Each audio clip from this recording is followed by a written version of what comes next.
যখনই আপনি নামাজ পড়বেন, ৫ ওয়াক্ত নামাজের পরে ৫টি সূরা পড়তে আপনি ভুলবেন না।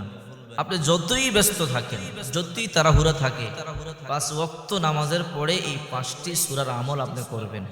যদি ৫টি সূরার আমল আপনি করতে পারেন, আল্লাহ পাক রব্বুল আলামিন ৫টি নিয়ামত আপনাকে দান করবে।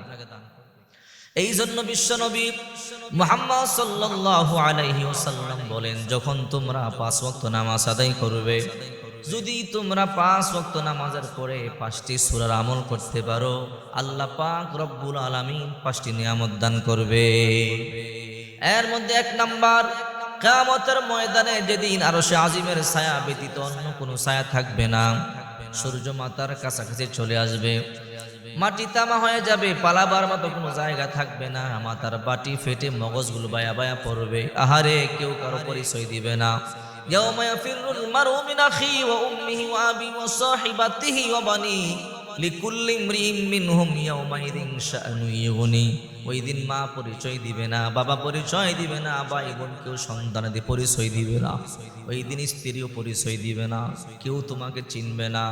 আল্লাহ রসুল বলেন, যদি এই ৫টা সূরার আমল করতে পারো, ১ নম্বরে ওই মুসিবতের দিনে আল্লাহ তাআলা আরশে আজিমের নিচে তোমাকে ছায়া দিয়ে দিবে। ২ নম্বরে আল্লাহর হাবিব বলেন, হাউজে কাউসারের পানি আল্লাহ তাআলা পান করাবেন।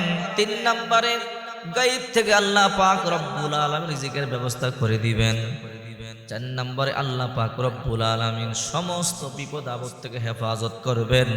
৫ নম্বরে আল্লাহ পাক রব্বুল আলামিন আপনার মনের সকল আশাগুলোকে পূর্ণ করবে এবং সমস্ত বিপদ থেকে হেফাজত করবে। ১ নম্বরে ফজরের পরে সূরা ইয়াসিন তেলাওয়াত করবেন। বিশ্বনবী মুহাম্মদ সাল্লাল্লাহু আলাইহি ওয়াসাল্লাম বলেন, যে ব্যক্তি ফজরের নামাজ আদায় করলো, ফজরের নামাজ আদায় করবার পরে সূর্য উদিত হওয়া পর্যন্ত নামাজের মুসল্লার মধ্যে বসে থাকবে, কোরআন তেলাওয়াত করবে, জিকির আজকার করবে, তাসবিহ তাহলিল আদায় করবে। আল্লাহর হাবিব বলেন, এরপরে যখন সূর্য উদিত হবে ২ রাকাত ইশরাকের নামাজ আদায় করবে। আল্লাহর হাবিব বলেন, তার আমল নামায় একটা কবুল হজ, একটা কবুল উমরার সওয়াব আল্লাহ তাআলা দিয়ে দিবে। ফজরের পরে সূরা ইয়াসিন তেলাওয়াত করবেন। যে ব্যক্তি ফজরের পরে সূরা ইয়াসিন তেলাওয়াত করবে, তার কোনো ভয় থাকবে না, শত্রুর ভয় থাকবে না। আল্লাহ পাক রব্বুল আলামিন সমস্ত শত্রুর অনিষ্টতা থেকে তাকে হেফাজত করবে এবং আল্লাহ তাআলা রিজিক বাড়ায়া দিবে। তাফসীরে মাযহারিতে এসেছে, ইয়াসিন তেলাওয়াত করলে আল্লাহ রিজিক বাড়ায়া দেয়। যখনই অভাবের সময় ইয়াসিন তেলাওয়াত করে, আল্লাহ রিজিক বাড়ায়া দেয়। ১ নম্বরে ফজরের পরে সূরা ইয়াসিন তেলাওয়াত করবেন। ২ নম্বর যোহরের পরে সূরা ফাতাহ তেলাওয়াত করবেন। সূরা ফাতাহ, ইন্না ফাতাহনা লাকা ফাতাহাম মুবিনা লিয়াগফিরা লাকাল্লাহু মা তাকদ্দামা মিন যামবিকা ওয়া মা তাআখার ওয়া ইউতিম্মা নি'মাতাহু আলাইকা ওয়া ইয়াহদিয়াকা সিরাতাম মুস্তাকিমা। বুখারী শরীফের ৪,১৭৭ নম্বর হাদিস। আল্লাহর নবী রাহমাতুল লিল আলামিন ওমরকে বলে, ও ওমর, আজকে আমার উপর এমন একটি সূরা নাজিল হয়েছে, যে সূরাটা পৃথিবীর সমস্ত সূর্যালোকিত জায়গা থেকে উত্তম। খলিফাতুল মুসলিমিন ওমর বলে, ইয়া রাসূলুল্লাহ, ওই সূরাটা আপনি আমাকে বলে দেন। আল্লাহর হাবিব বলে, ওমর, ইন্না ফাতাহনা লাকা ফাতাহাম মুবিনা। ২৬ নম্বর পারা ১০ নম্বর বিচে সূরা ফাতাহ। আল্লাহর হাবিব বলেন, যোহরের পরে তোমরা সূরা ফাতাহ তেলাওয়াত করবে। এই সূরা ফাতাহ তেলাওয়াত করলে আল্লাহ তাআলা সর্বকাজে বিজয় দান করে। আল্লাহ পাক রব্বুল আলামিন সর্বক্ষেত্রে বিজয় দান করে। আর আল্লাহ তাআলা পরাজয় থেকে, দুশ্চিন্তা, টেনশন থেকে আল্লাহ তাআলা হেফাজত করে। ৩ নম্বরে আসরের পরে সূরা নাবা তেলাওয়াত করবেন। সূরা নাবা, আম্মা ইয়াতাসাআলুনা আনিন নাবাইল আযীম আল্লাযী হুম ফীহি মুখতালিফুন কাল্লা সায়ালামুনা সুম্মা কাল্লা সায়ালামুন। ৩০ নম্বর পারা ১ম নম্বর পৃষ্ঠায় সূরা নাবা। বিশ্বনবী মুহাম্মদ সাল্লাল্লাহু আলাইহি ওয়াসাল্লাম বলেন, প্রতিদিন আসরের পরে কোনো ব্যক্তি যদি সূরা নাবা তেলাওয়াত করে, ওই কিয়ামতের ময়দানে হাসরের মাঠে আল্লাহ তাআলা হাউজে কাউসারের পানি পান করাবে। হাউজে কাউসারের পানি ছাড়া কোনো পানি থাকবে না। আহারে এক ফোঁটা পানির জন্য কলিজা ফেটে যাবে, দৌড়াই এদিক যাবে সেদিক যাবে, কোথাও পানি পাওয়া যাবে না। আল্লাহ বলবে, ও আমার নবী যান যান, আপনার উম্মতদেরকে হাউজে কাউসারে পানি পান করান। আল্লাহর নবী রাহমাতুল লিল আলামিন বরকতি হাত দিয়ে হাউজে কাউসারে পানি পান করাবে। দলে দলে মানুষের হাউজে কাউসারে পানি পান করাবে। কিছুক্ষণ পর কালো পর্দা পড়ে যাবে। আল্লাহর হাবিব বলবে, কিরে জিবরাইল, কালো পর্দা কেন পড়ে গেল? আল্লাহ তোমাকে বলেছে আমার উম্মতদেরকে পানি পান করাইবার জন্য। জিবরাইল তখন বলবে, ইয়া রাসূলুল্লাহ, এরা আপনার উম্মত না। আপনি যখন দুনিয়া থেকে এসেছেন, দিনকে তারা জবাই করেছে, মন মতো চলেছে।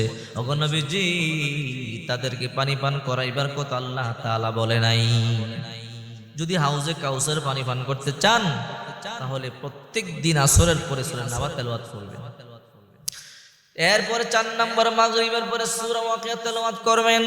বিশ্বনবী মুহাম্মদ সাল্লাল্লাহু আলাইহি ওয়াসাল্লাম বলেন, যে ব্যক্তি মাগরিবের পরে সূরা ওয়াকিয়া তেলাওয়াত করবে, আল্লাহ পাক রব্বুল আলামিন তার রিজিকের ব্যবস্থা করে দিবে, রিজিকের ফয়সালা করে দিবে। আব্দুল্লাহ ইবনে মাসউদ রাদিয়াল্লাহু তাআলা অসুস্থ হয়ে গেলেন, মুমূর্ষু অবস্থায়, মৃত্যুর শয্যায়। খলিফাতুল মুসলিমিন উসমান রাদিয়াল্লাহু তাআলা আব্দুল্লাহ ইবনে মাসউদকে দেখতে গেলেন। হযরত উসমান রাদিয়াল্লাহু তাআলা দেখলেন তার ঘরের মধ্যে কোনো কিছু নাই। উসমান রাদিয়াল্লাহু তাআলা বলল, ও আব্দুল্লাহ ইবনে মাসউদ, তোমার তো যাওয়ার সময় হয়ে গেছে, যে কোনো সময় তুমি চলে যেতে পারো। বাইতুল মাল থেকে কিছু অর্থের ব্যবস্থা করব কিনা বলো। বলে কেন? বলে তোমার মেয়েদের জন্য। বলে দরকার নাই। বলে তোমার দরকার না লাগলো তোমার মেয়েদের দরকার লাগতে পারে। এবার আব্দুল্লাহ ইবনে মাসউদ বলে, ও উসমান, আমি আমার মেয়েদেরকে সূরা ওয়াকিয়া শিখাইছি। আমার মেয়েরা মাগরিবের পরে সূরা ওয়াকিয়া তেলাওয়াত করে। আমি বিশ্বনবী মুহাম্মদ সাল্লাল্লাহু আলাইহি ওয়াসাল্লামের জবান থেকে শুনেছি, যে ঘরে মাগরিবের পরে সূরা ওয়াকিয়া তেলাওয়াত হবে, ওই ঘরে আল্লাহ তাআলা নিজ জিম্মায় রিজিক পৌঁছে দিবে। ও খলিফাতুল মুসলিমিন উসমান, আপনার টেনশন করা লাগবে না। রাসূলের জবান থেকে শুনেছি, মাগরিবের পরে সূরা ওয়াকিয়া তেলাওয়াত হলে ওই ঘরে আল্লাহ রিজিকের ব্যবস্থা করে দেয়। আমার সন্তানদেরকে আল্লাহ রিজিক দিয়ে দিবে, আপনার টেনশন করার কোনো দরকার নেই। সুবহানাল্লাহ। এবার উসমান বললেন, ঠিক আছে, তুমি আল্লাহর হাবিবের কথা বলেছো, আমি আর কিছু বলতে পারি না। উসমান রাদিয়াল্লাহু তাআলা চলে আসলেন। আল্লাহর হাবিব বলেন, উম্মতেরা, রিজিকের টেনশন নাই। যদি তোমরা রিজিকের অভাবের মধ্যে থাকো, মাগরিবের পরে সূরা ওয়াকিয়া তেলাওয়াত করো, আল্লাহ তাআলা তোমাদের ঘরে গায়বী থেকে রিজিক পৌঁছে দিবে। 5 নম্বরে সূরাতুল মুলক।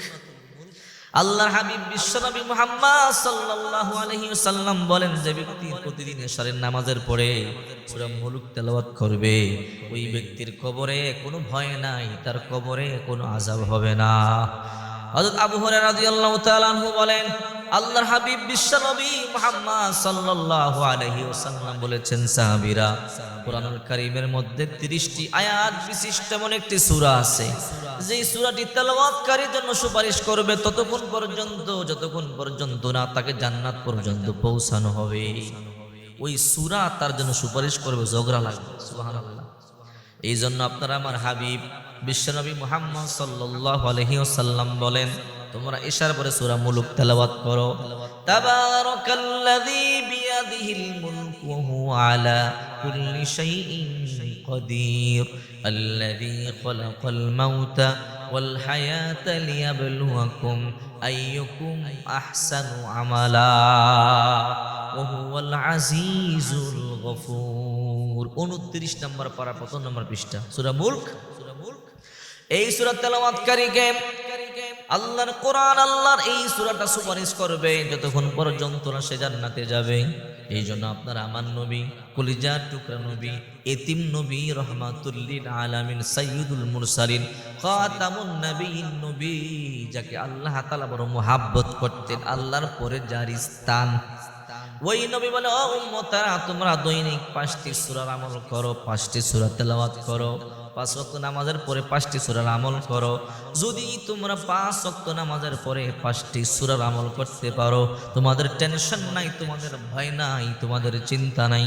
আল্লাহ পাক রব্বুল আলামিন তোমাদেরকে 5টা নিয়ামত দান করবে। তোমাদেরকে আরশ আযমের নিচে ছায়া দিবে, হাউজে কাউসারের পানি পান করাবে, তোমাদের কোনো ভয় নাই, টেনশন নাই। রিজিকের ব্যবস্থা হবে, কবরে এক ফোঁটা ভয়ও লাগবে না, কবরের আযাব থেকে আল্লাহ তাআলা হেফাজত করবে। এই জন্য 5 ওয়াক্ত নামাজের পরে 5টি সূরার আমল করতে কখনোই ভুলবেন না। বিশেষ করে মহিলা মা বোনেরা, সময় আছে, 5 ওয়াক্ত নামাজের পরে এই 5টি সূরা পড়বেন, দেখবেন কপাল খুলবে, ভাগ্যের পরিবর্তন হবে।